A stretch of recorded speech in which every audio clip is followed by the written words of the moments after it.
नमस्कार दोस्तों, आपने थंबनेल देख लिया होगा कि हमने इस वीडियो के अंदर 36 mutual fund small cap category में रिव्यू किए हैं और उनको रिव्यू करने के बाद हमने एक शीट में दिखाया और उनका करंट परफॉर्मेंस क्या है लास्ट 3 इयर्स में और लॉन्ग रन में लास्ट 11 इयर्स में क्या रहा, उसके अकॉर्डिंगली हमने उनको ये टारगेट किया कि अब देखो ये रिसर्च वर्क, अब इसमें ना कुछ चीज़ें रह जाती हैं।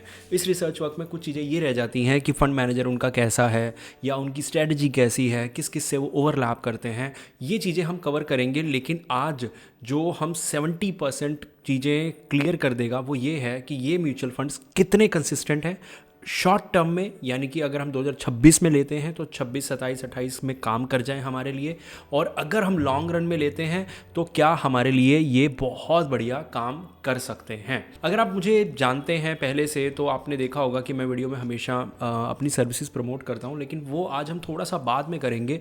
लेकिन उससे पहले मैं इन 4 वीडियोज़ में जो इस वीक आने वाली हैं, अगर मैं पोर्टफोलियो रिव्यू को छोड़ दूं तो 4 वीडियोस आने वाली हैं, जिन 4 वीडियोस में मैं शायद आपको ये बात बार बार रिपीट करता हुआ दिखूंगा कि यूट्यूब मत देखो यार। अब आप कहोगे कि यार ये कैसी बात है कि यूट्यूब ही ना देखें, क्योंकि मैं अभी पीछे देख रहा था ना तो सभी के सभी जो भी फाइनेंस के मोस्टली चैनल बोलूँगा, कुछ अच्छे चैनल भी हैं जो जेन्युइन वीडियोस बना रहे हैं, जो आपको डरा नहीं रहे हैं, जो बेमतलब का एनालिसिस नहीं कर रहे हैं। बाकी 70% चैनल कॉमेडी चैनल बने हुए हैं। हाँ, कॉमेडी मेरे लिए हो सकती है, लेकिन आप लोगों को वो चीज़ अगर सीरियस लग रही है तो डेफिनेटली आप डरने वाले हैं।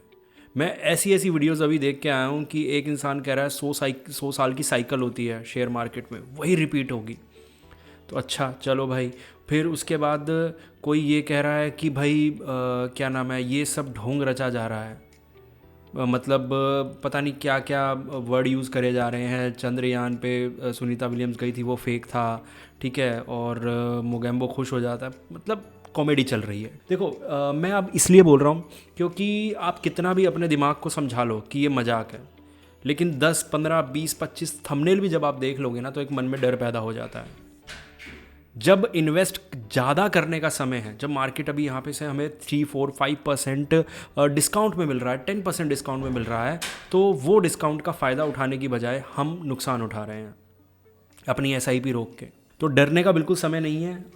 तो एटलीस्ट अगर आपको लगता है कि आपको स्टिल फाइनेंस से जुड़े रहना है, यूट्यूब पे बने रहना है, तो कुछ ऐसी जेन्युइन वीडियोस देखो। मार्केट में कुछ नहीं होने वाला, यहाँ से गिरती भी है 5-10% और भी गिर जाती है। पर ये बात याद रखना, एक चीज़ जो हमेशा हिस्ट्री ने रिपीट करी है वो ये है कि मार्केट जितना शार्पली गिरता है उतना शार्पली रिटर्न भी वापस आ जाते हैं।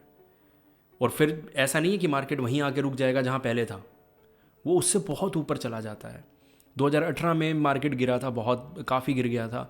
2019 में ही रिकवर कर गया था काफ़ी हद तक, ठीक है, काफ़ी हद तक मतलब हाई बना चुका था।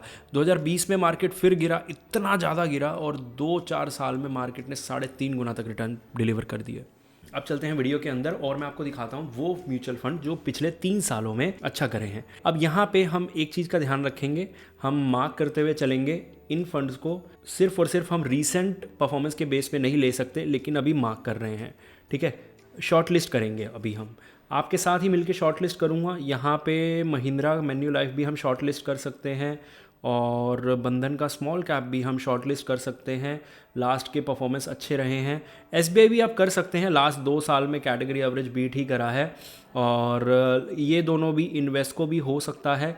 आदित्य बिरला नहीं लूँगा, आदित्य बिरला बेशक रीसेंट, चलो मैं कर लेते हैं, रीसेंट में ठीक ही कर रहा है, 3 में से 2 साल तो बीट करा ही करा है, ठीक है। और सेम चीज़ यूनियन स्मॉल कैप ने करी है 2026 में, बहुत ज़्यादा संभल के मतलब चला था, और 2025 में भी अच्छा ही गया था, बस 1% से पीछे रह गया था कैटेगरी एवरेज को बीट करने के, ठीक है। DSP स्मॉल कैप बहुत ज़बरदस्त चला है, एडलविस स्मॉल कैप बहुत ज़बरदस्त रहा है, और लास्ट साल नहीं चला bank of India small cap, लेकिन बहुत ज़बरदस्त फंड है। और साथ ही साथ ये आपका सुंदरम, एक्सिस और HSBC, क्वांट, ठीक है, ये सब रीसेंट में लास्ट 3 इयर्स में 2 बार अपने कैटेगरी एवरेज को बीट कर चुके हैं, जो कि बहुत अच्छी बात है, ठीक है। अब यहाँ पे भी हम ऑलमोस्ट सभी फंड्स ले चुके हैं। कोटक स्मॉल कैप भी आप ऐड कर सकते हैं, ठीक है, कोटक भी इसी कैटेगरी में आता है। बाकी अगर हम किसी को छोड़ रहे हैं या नहीं छोड़ रहे हैं, ठीक है। HDFC भी आप ले सकते हो, 3 में से ले सकते हो, मतलब इस शॉर्ट लिस्ट में ले सकते हैं हम, ठीक है।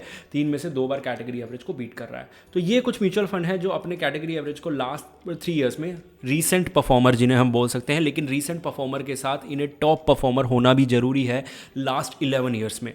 तो क्या ये वहाँ पे खरे उतरते हैं, वो चेक करने से पहले एक छोटा सा आपका टाइम लेना चाहूँगा, सिर्फ और सिर्फ 30 सेकंड लूँगा। देखो यहाँ पे अगर आपको लगता है कि आप अपना पोर्टफोलियो खुद मैनेज नहीं कर सकते, आपके पास टाइम नहीं है, तो हम आपका पोर्टफोलियो हर क्वार्टर में रिव्यू करेंगे। ध्यान से सुनना, ये मैनेजमेंट है, सिर्फ रिव्यू नहीं है। फ्री का रिव्यू चाहिए चैनल पे है। मैनेजमेंट एक अलग होती है चीज़ जिसमें हम आपको रिव्यू देते हैं, हर महीने लमसम अलर्ट देते हैं।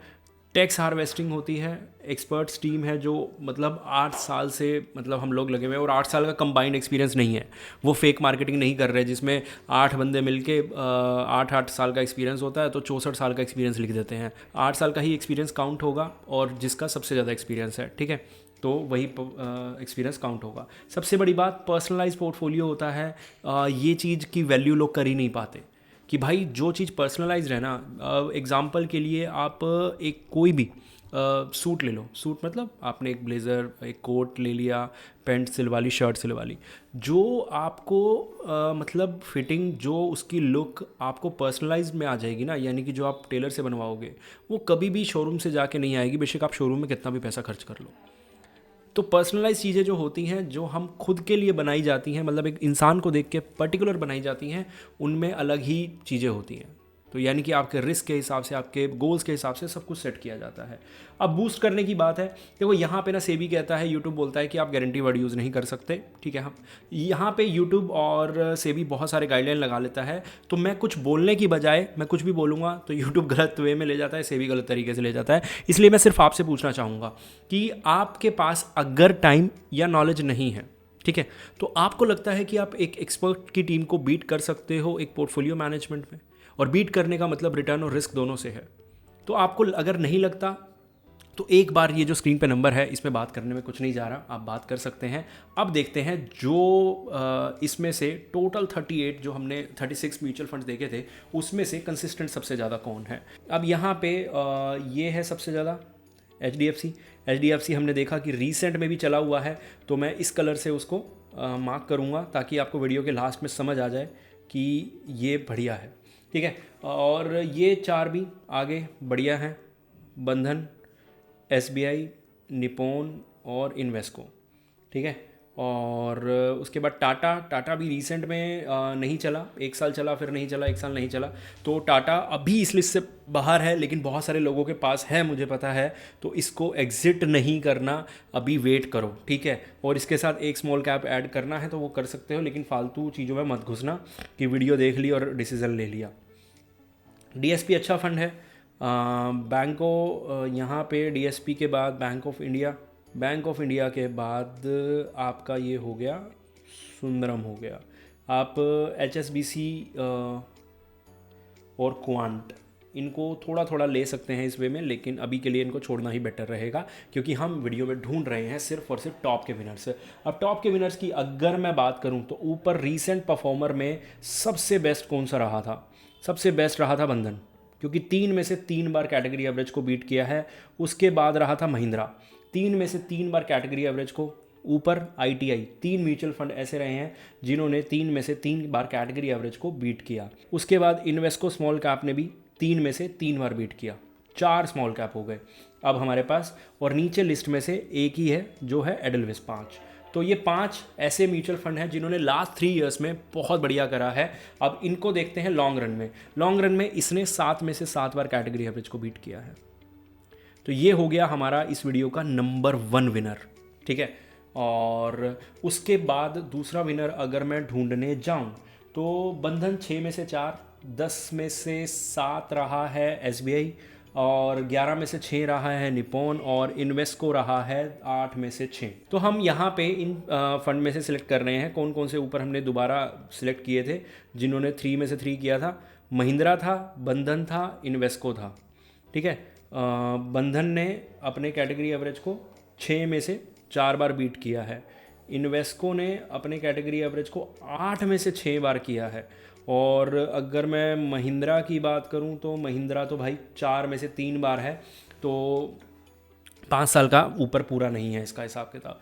बंधन और इन्वेस्को में से अगर मैं बात करूं तो बंधन ने बहुत तेज़ी से रिटर्न्स दिए हैं, तो मैं बंधन की साइड झुकूंगा। तो इस वीडियो के 2 विनर जो रहे हैं वो एडलविस स्मॉल कैप रहा है, और बहुत डिटेल में जाने के बाद बंधन भी। अब एक और वीडियो आएगी इस सीरीज़ के बाहर, जिसमें आपको और डिटेल में जाके इसके साथ 2 स्मॉल कैप और लेंगे जो टॉप के 4 रहे हैं, और उनमें से भी एक सिलेक्ट करना चाहेंगे। ठीक है, होपफुली अगर आपने वीडियो यहाँ तक देखी है तो वीडियो आपको अच्छी लगी होगी। चैनल को सब्सक्राइब कीजिए। मिलते हैं अगली वीडियो में।